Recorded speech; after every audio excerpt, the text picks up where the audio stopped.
Sir मैं एक आपको ये कहना चाहूँगा कि राई का पहाड़ ना बनाया जाए। एक संस्था है, गर्ल्स है, उनकी सेफ्टी और सिक्योरिटी को देखते हुए हम लोग इन चीज़ों को ज़्यादा बढ़ावा ना दें।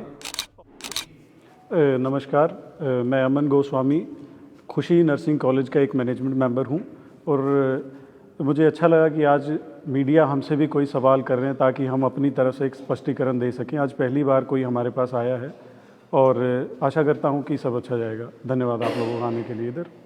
जी, आप पूछ सकते हैं कोई भी अगर आपको ऐसी चीज़ लगती है। छात्राओं ने ये आरोप लगाए वहाँ खाना अच्छा नहीं था, कीड़े मिलते थे, सफाई व्यवस्था ठीक नहीं थी और स्टाफ की भी काफ़ी कमी थी आपके। सर एक एक करके हम इन चीज़ों को अटेंड करेंगे।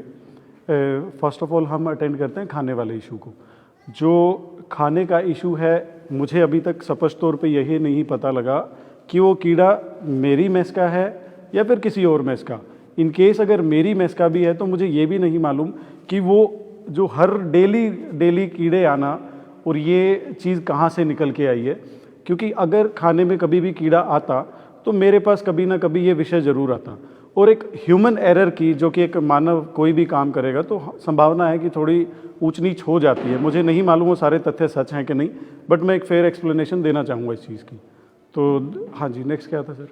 जिस तरह से सर शुरुआत हुई, जो हमें पता चला, मीडिया के साथी वहाँ पर गए थे, तो वीडियोस में हमें पता चला था कि शुरुआत हुई थी फीस को लेकर के। जी जी जी। फीस बढ़ाई गई थी जिसके चलते मीडिया वहाँ पर बुलाई गई और उसके बाद करते करते अगर आज आरोपों की बात करें तो आज आरोप इस कदर बढ़ गए हैं कि सीधा सीधा जो है सेक्सुअल हैरेसमेंट की बात करें या फिर कुछ ऐसी वीडियोस, आपत्तिजनक वीडियोस दिखाने की बात करें, बहुत सारे आरोप जो है आपके ऊपर लगाए जा रहे हैं। जी, इन तीनों का मैं बहुत स्ट्रांगली आपको जवाब दूंगा। है मेरे पास कुछ प्रूफ्स भी हैं। स्टार्ट करते हैं फीस बढ़ाने से। मेरे पास एक लेटर है जो मैंने आज अच्छा, मैं इस चीज़ को पहले बताऊंगा कि मैं पहले तो धन्यवाद करूंगा रेणु भाटिया मैम का, क्योंकि एक डिज़र्विंग कैंडिडेट हैं वो इस सीट के लिए, इस पद के लिए।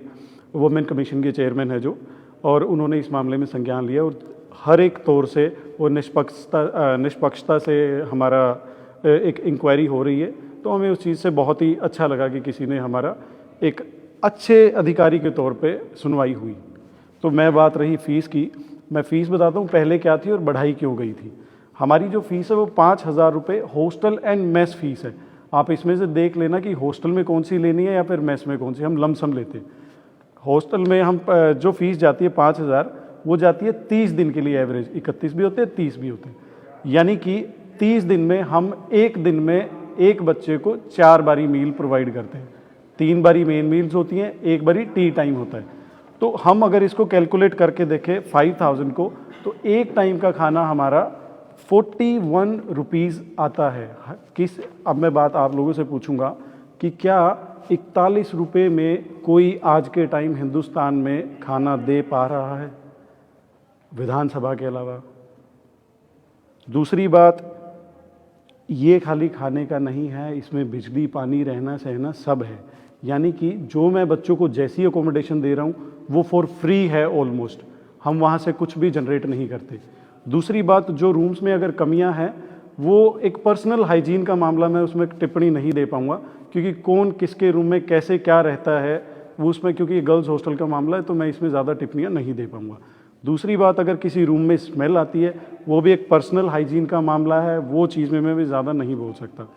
रही बात उधर के वॉशरूम्स की साफ़ सफाई की, जो वीडियोस में चीज़ें दिखाई जा रही हैं वो एक्चुअली कुछ ऐसा, इतना बड़ा मेरा इंस्टीट्यूट है उसमें कुछ ऐसा एरिया भी है जो अबैंडन्ड भी है, जो उपयोग में नहीं है।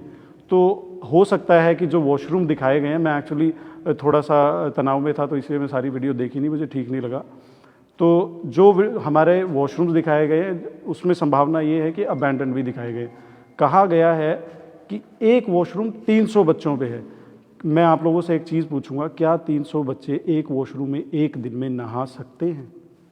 पॉसिबल ही नहीं है। और क्या ऐसे, मेरी जो संस्था आज से नहीं तकरीबन 15 साल से चल रही है, तो क्या वो संस्था एक वॉशरूम के साथ, और जो कि आज तक हमारे ऊपर ना कोई सवाल उठा है, ना बच्चों ने किसी प्रकार की इस चीज़ को लेके कभी भी कंप्लेंट दी है कहीं भी। तो ये चीज़ें तो इन पे मैं टिप्पणी नहीं करूँगा कि ये चीज़ें कहाँ से आई है, क्या आई है। तो धीरे धीरे रेणुका भाटिया मैम ने अपने हाथ में चीज़ें ली हैं, जो कि मुझे सही भी लगता है।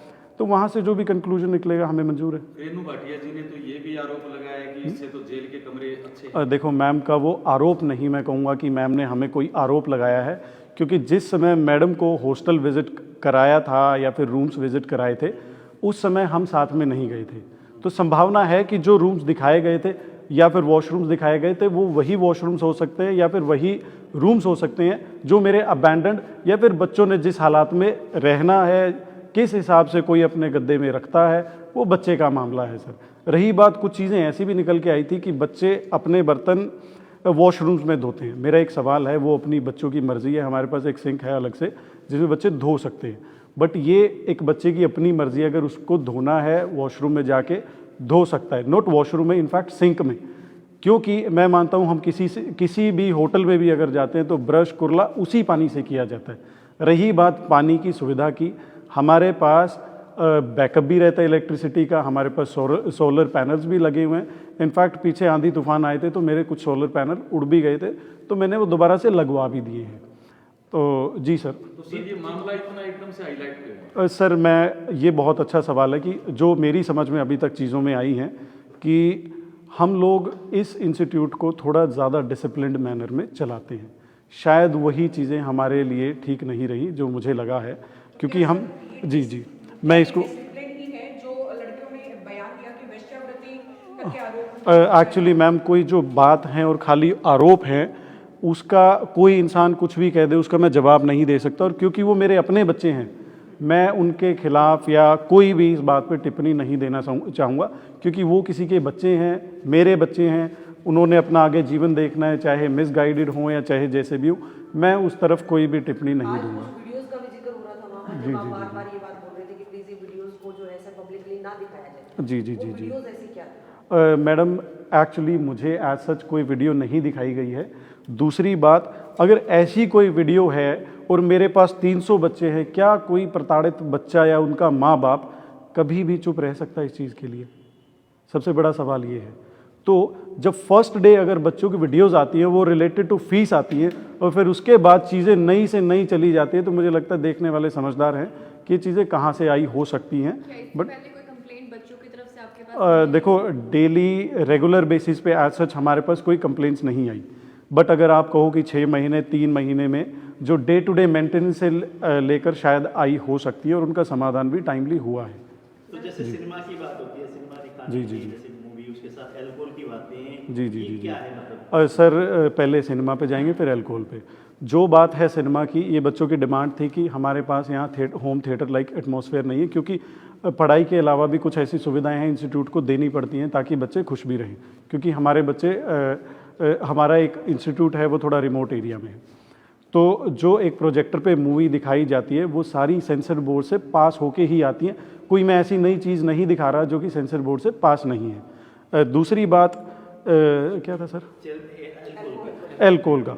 अगर हिस्ट्री में कुछ ऐसी चीज़ निकल के आती है तो मैं अपना मुंह नहीं दिखाऊंगा समाज को और मैं अपने पिता का साथ छोड़ दूंगा। ये मैं as a sun I promise, क्योंकि आज मेरे को दुनिया देख रही है और मेरे को ये चीज़ पता है कि कितने अच्छे इंसान और वो क्या है। मैं पहले इंसान को बताऊंगा फिर पापा को बताऊंगा। तो जांच कमेटी का को आपने एक्स्ट्रा एक्टिविटीज के नाम पे फिल्में तक दिखाई है सर सुविधाओं के लिए, जी जी जी जी लेकिन उनके लिए ट्रांसपोर्टेशन आप अवेलेबल नहीं कर पा रहे हैं, जो उनकी मुख्यतः जरूरत है। मैं बताता हूँ, ये ट्रांसपोर्टेशन का जो इशू है वो हॉस्टलर से लेके था, क्योंकि जो डेली अप डाउन बच्चे हैं वो कुछ अपने कन्वेंस से आते हैं और कुछ हमने गाड़ियाँ लगाई हुई हैं जिस पे आते हैं, उनका कभी भी कोई इशू नहीं है। जो हॉस्टल के बच्चे हैं इंस्टीट्यूट से बाहर जैसे ही कदम रखेंगे वो ट्रांसपोर्टेशन या तो बच्चा खुद देखेगा या उनके माता पिता की जिम्मेवारी है। मैं जिम्मेवारी नहीं ले सकता कि किसी बच्चे को घर तक कैसे पहुँचाऊँ। इस कमेटी, जैसे इस मामले को लेकर कमेटी गठित कर दी गई थी, जी, अभी जी। कहाँ ये वो कमेटी का क्या हुआ? सर मैं फिर से कहूँगा धन्यवाद रेणु भाटिया मैम का, क्योंकि निष्पक्षता हुई है वहाँ पे और हमारी बहुत अच्छे से सुनवाई भी हुई है। और मैं देख पा रहा था वहाँ पे कुछ तथ्य ऐसे भी पाए गए हैं कि जो बेबुनियाद हैं और मोस्टली ऐसे ही तथ्य थे। और रही बात मूलभूत सुविधाओं की, तो जैसे हर एक हरियाणा में इंस्टीट्यूट चल रहा है सर वैसा ही मेरा है। डे टू डे मेंटेनेंस का इशू हर जगह होता है। ऐसा नहीं है कि हम इस चीज़ के साथ नए हैं या फिर जो माता पिता इनको देख रहे हैं या जो मेरे स्टूडेंट साथी इनको देख रहे हैं, उनको सबको पता है कि चीज़ें कैसे होती हैं। आप एक अंदाज़ा लगाइए कि मैंने जो आपको फ़ीस का बताया है उसमें मैं कहाँ रूम का रेंट कैसे एडजस्ट कर सकता हूँ। अगर 41 रुपये एक टाइम का खाने का खर्चा आ रहा है रूम के साथ, अगर मैं उसको 2000 रुपये रूम रेंट में काटता हूँ और 3000 कर दूँ 5 के अलावा, तो मेरा खाने का 21-22 रुपये आता है एक टाइम का। आप हमारी समस्या भी समझिए, क्योंकि जो लोग देख रहे हैं वो काम भी करते हैं।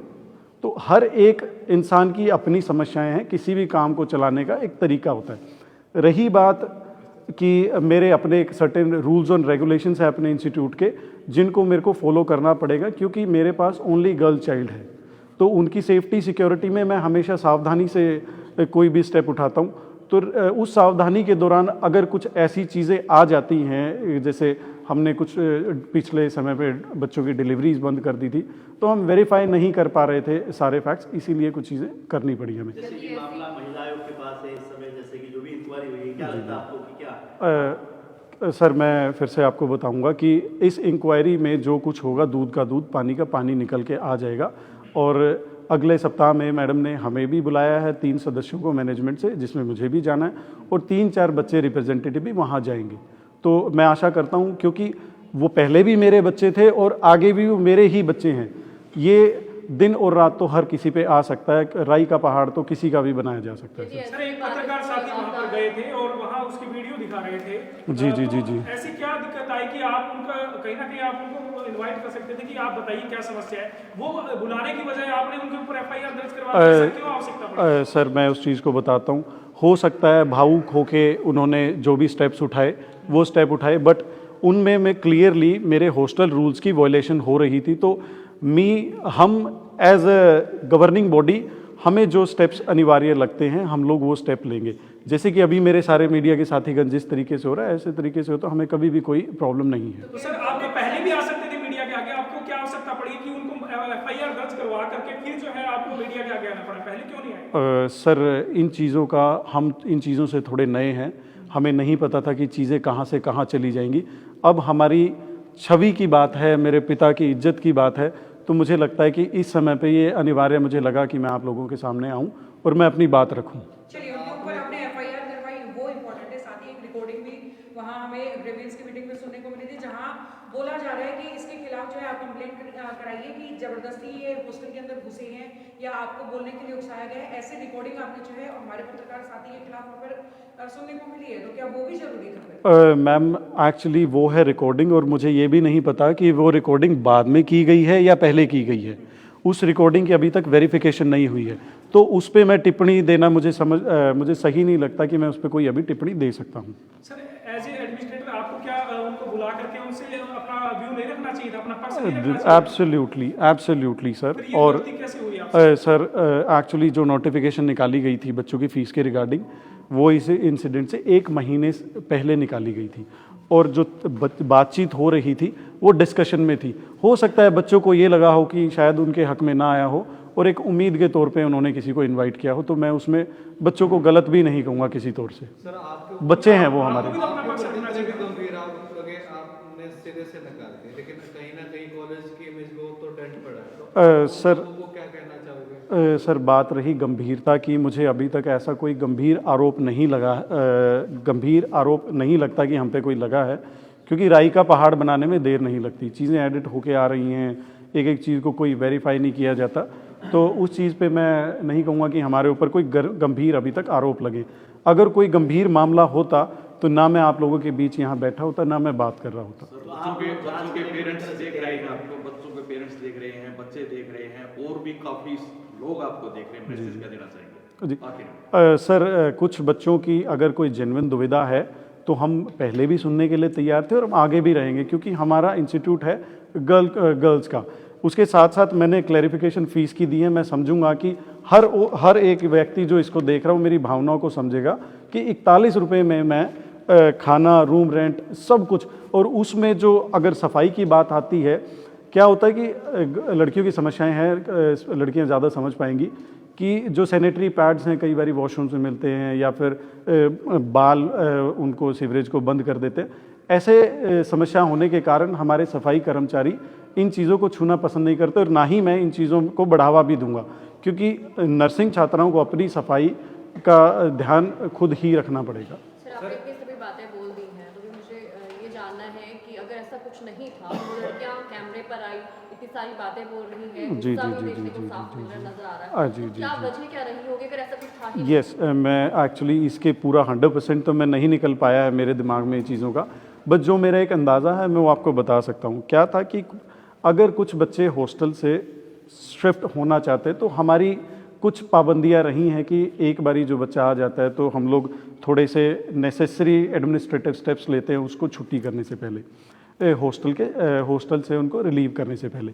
अभी रेनू भाटिया मैम को मैं आश्वासन दे के आया हूँ, इनफैक्ट मेरी एडमिनिस्ट्रेशन ने एक नोटिस भी निकाल दिया है कि जो बच्चा अगर हॉस्टल सुविधाओं से खुश नहीं है तो वो बच्चा पीजी या फिर अपने घर से अप डाउन कर सकता है, मैं सुविधाएं दूंगा, और जो एक बस का किराया होता है वो मैं जो भी लेने का हकदार हूँ वो हम लेंगे। सर इस बीच में जो पढ़ाई जो खराब हुई बच्चों की, इसका जिम्मा कौन? सर चीज़ें सारी अनवांटेड थी, किसी की चाहत से चीज़ें नहीं हुई थी, ये एक मैं चाहूँगा कि एक हादसा था और धीरे धीरे चीज़ें सारी ट्रैक पे लेके आई जी। कि मेरा इकलौता ऐसा संस्थान है जहाँ पे मैं बच्चों को अलग से शाम को 2 घंटे का समय दिया जाता है कि जहाँ पे मेरे बच्चे आके सेल्फ स्टडी कर सकते हैं। हमारे टीचर्स वहाँ पे राउंड लगाते हैं, जिसका कोई डाउट होता है वो क्लियर करता है। सेल्फ स्टडी में सिलेबस से रिलेटेड नहीं, कोई बच्चा गवर्नमेंट जॉब की तैयारी करता है। और मेरे जितने भी पास आउट बच्चे हैं, मेरे यहाँ से जो बच्चे पास आउट हुए लगभग हर एक हरियाणा के किसी ना किसी हर एक हरियाणा के अस्पताल में आपको ज़रूर मिलेंगे। हमारे चैनल के माध्यम से क्या कुछ मैसेज रहेगा सर? सर मैं एक आपको ये कहना चाहूँगा कि राई का पहाड़ ना बनाया जाए। एक संस्था है, गर्ल्स है, उनकी सेफ्टी और सिक्योरिटी को देखते हुए हम लोग इन चीज़ों को ज़्यादा बढ़ावा ना दें, और बस मैं इसी चीज़ के बारे में